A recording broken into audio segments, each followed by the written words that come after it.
알베르 카미. 부조리한 세상의 답은 사랑. 우리 사회에서 자기 어머니의 장례식에서 울지 않은 사람은 누구나 사형 선고를 받을 위험이 있다. 나는 단지 이 책의 주인공이 그 손쉬운 일을 행하지 않았기 때문에 죽음을 선고받았다고 말하고 싶었다. 알베르 카미.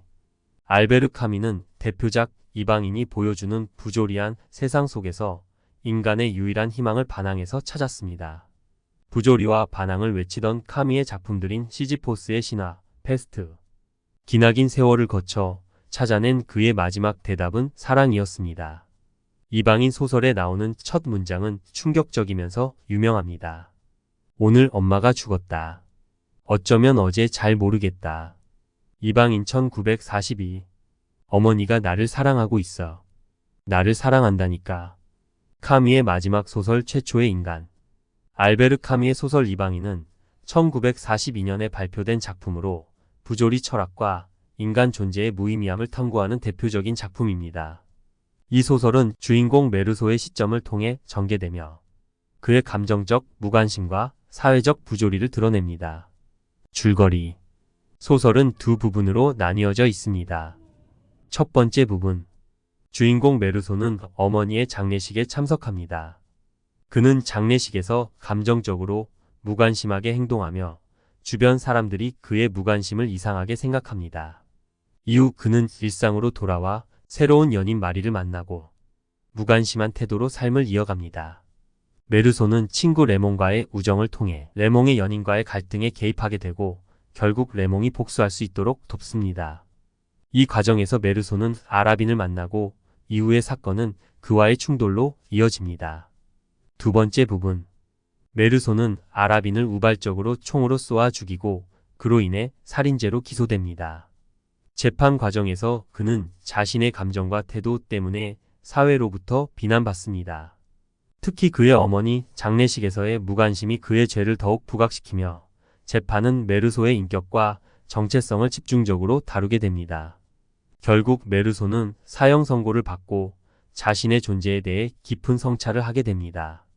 그는 부조리한 세상에서 자신의 감정과 인간 존재의 의미를 이해하게 됩니다. 이방인 소설 요약. 한 여름의 뜨거운 햇살 아래 알제리의 작은 마을에서 메르소라는 남자가 살고 있었습니다. 그는 감정이 결여된 듯 보였고 세상과의 연결이 끊어진 사람처럼 보였습니다.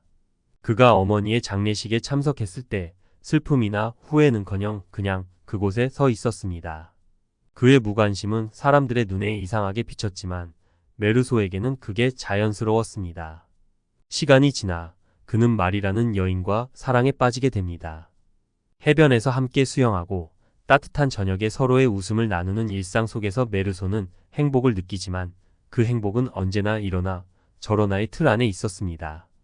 그의 삶은 결코 특별하지 않았고 그는 그것에 대해 아무런 감정을 느끼지 않았습니다. 그러던 어느 날 메르소는 친구 레몽의 복수에 휘말리게 됩니다. 그 과정에서 우발적으로 아라빈을 죽이게 되고 그의 삶은 급격히 변하게 됩니다. 법정에 서게 된 메르소는 자신이 저지른 범죄보다 그를 둘러싼 사회의 시선에 더 큰 영향을 받습니다. 그가 어머니의 죽음에 무관심했기 때문에 그는 인간으로서의 가치마저 부정당합니다. 사형이 확정된 후 메르소는 자신의 내면에서 무언가가 폭발했습니다. 신부가 찾아와 위로의 말을 건네자 그는 신의 존재를 부정하며 단호하게 대답합니다. 당신의 확신은 내게 아무런 가치가 없어요. 나는 내 존재에 대한 확신만 있을 뿐입니다.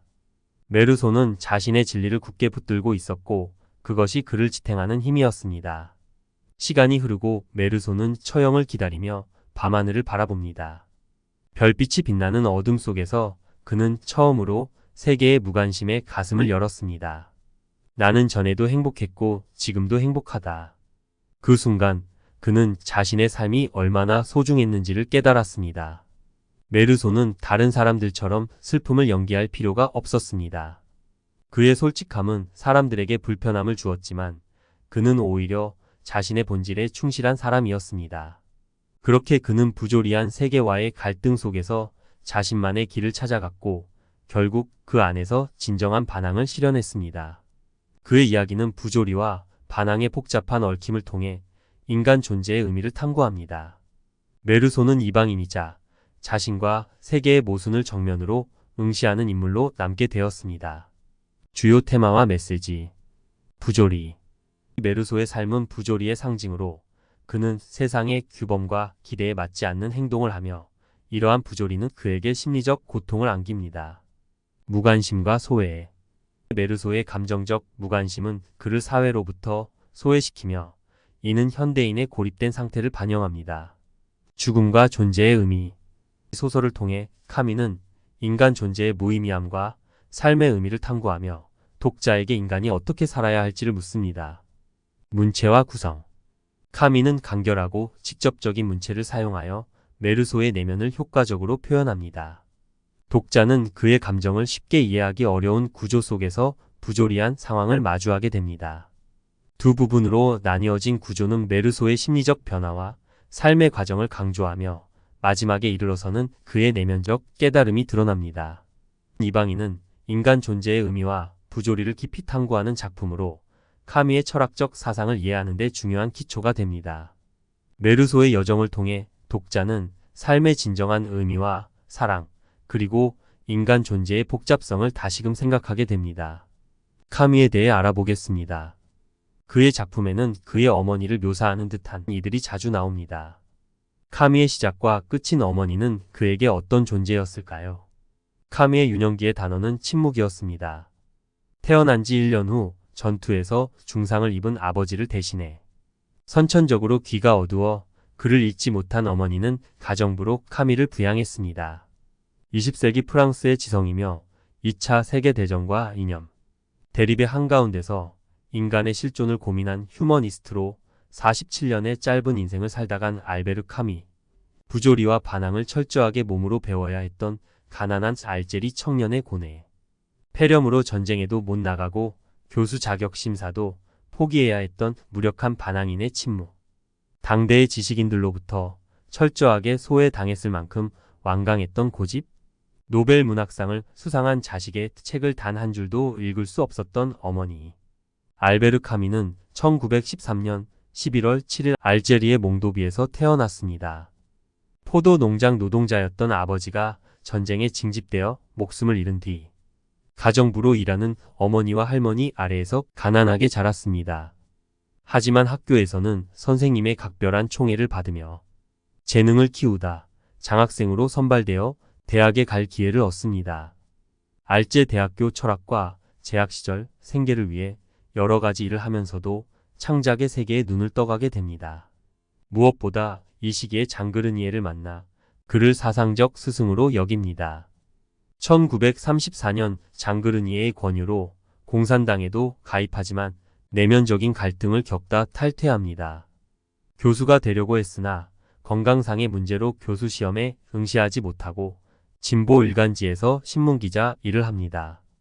1942년에 이방인을 발표하면서 이름을 널리 알렸으며 에세이 시지프 신화, 희곡 칼리굴라 등을 발표하며 왕성한 작품 활동을 합니다.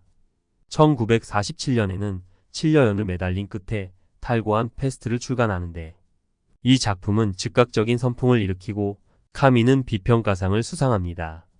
43살의 젊은 나이로 노벨 문학상을 수상하지만 그로부터 3년 후인 1960년 1월 4일 미셀 갈리마르와 함께 파리로 떠나다가 자동차 사고로 목숨을 잃습니다.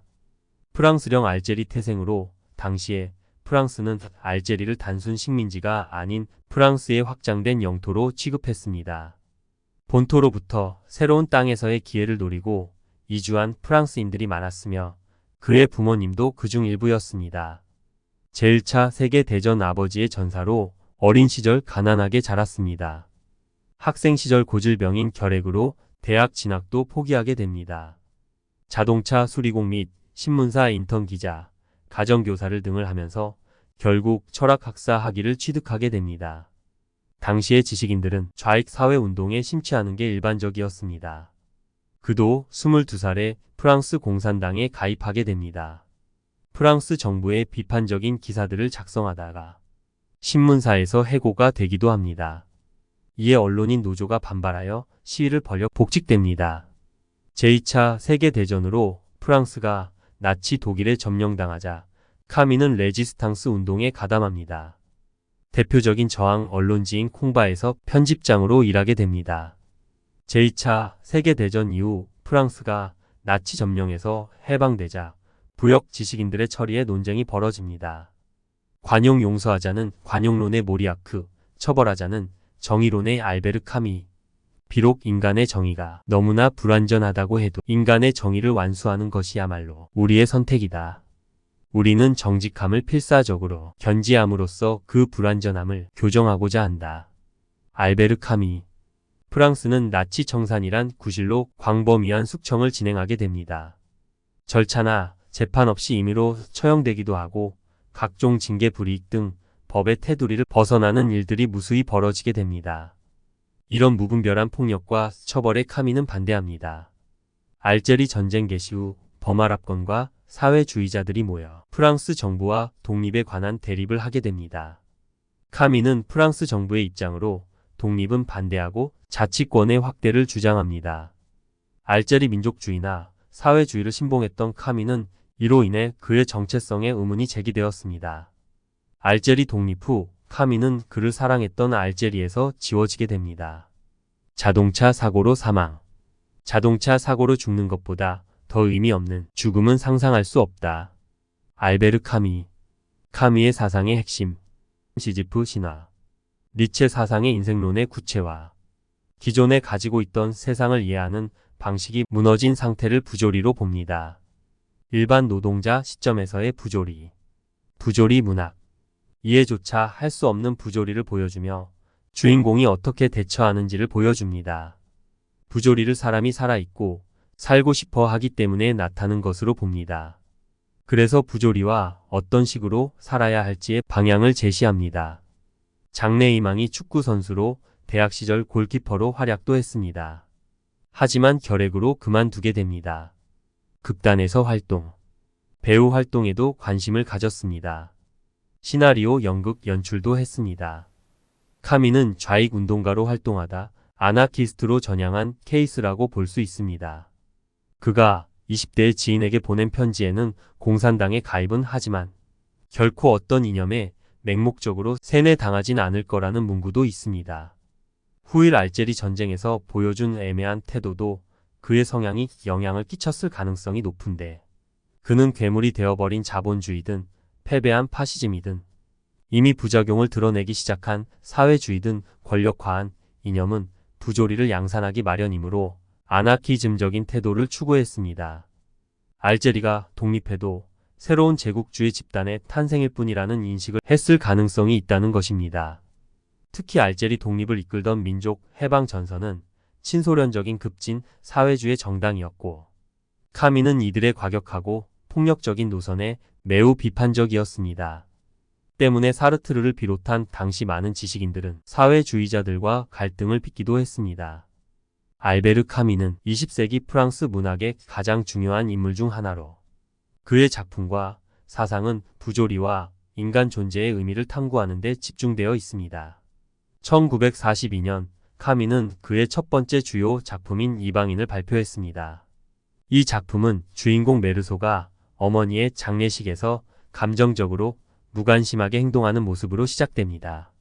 이는 부조리한 사회에서 인간의 감정과 도덕적 판단이 어떻게 왜곡될 수 있는지를 보여줍니다.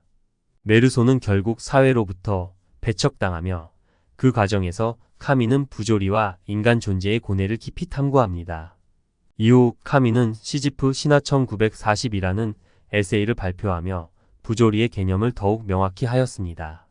그는 시지프 신화 속에서 인간 존재의 고뇌와 무의미함을 상징적으로 표현하며 시지프가 바위를 밀어 올리는 모습을 통해 인간이 부조리에 맞서 싸우는 의지를 보여주었습니다.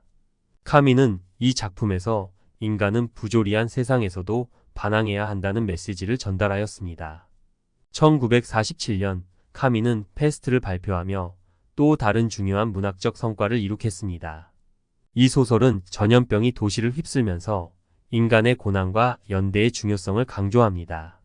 카미는 이 작품을 통해 인간의 고통 속에서도 희망과 사랑이 존재할 수 있음을 보여주고자 하였습니다. 노벨 문학상과 사후의 영향. 1957년 카미는 노벨 문학상을 수상하며 그의 문학적 업적을 국제적으로 인정받았습니다. 그러나 그는 그로부터 3년 후인 1960년 1월 4일 파리로 가는 길에 자동차 사고로 세상을 떠났습니다. 그의 갑작스러운 죽음은 많은 이들에게 충격을 안겼고, 카미의 사상은 그가 남긴 작품을 통해 계속해서 논의되고 있습니다. 카미의 사상과 유산. 카미의 사상은 부조리와 반항을 중심으로 구성되어 있습니다. 그는 부조리를 인정하면서도 그 속에서 어떻게 살아가야 할지를 고민하며 사랑과 인간성에 대한 깊은 이해를 추구했습니다. 그는 특히 인간의 정의는 불완전하지만 그 정의를 완수하는 것이 우리의 선택이라는 점을 강조했습니다. 카미는 또한 알제리 전쟁에서의 입장으로 인해 많은 논란에 휘말렸습니다. 그는 프랑스 정부의 입장을 지지하면서도 민족주의자들과의 갈등을 겪었고, 결국 그로 인해 자신의 정체성에 대한 의문이 제기되었습니다. 그는 알제리 독립 후에는 더 이상 고향에서 존중받지 못하게 되었지만 그의 사상은 여전히 현대 사회에서 중요한 의미를 지니고 있습니다. 카미의 작품과 철학은 인간 존재의 의미를 탐구하며 부조리한 세상 속에서도 사랑과 연대의 중요성을 일깨우는 메시지를 전달합니다. 그의 사상은 단순히 문학에 그치지 않고 오늘날의 사회적, 정치적 문제에 대해서도 깊이 있는 통찰을 제공합니다.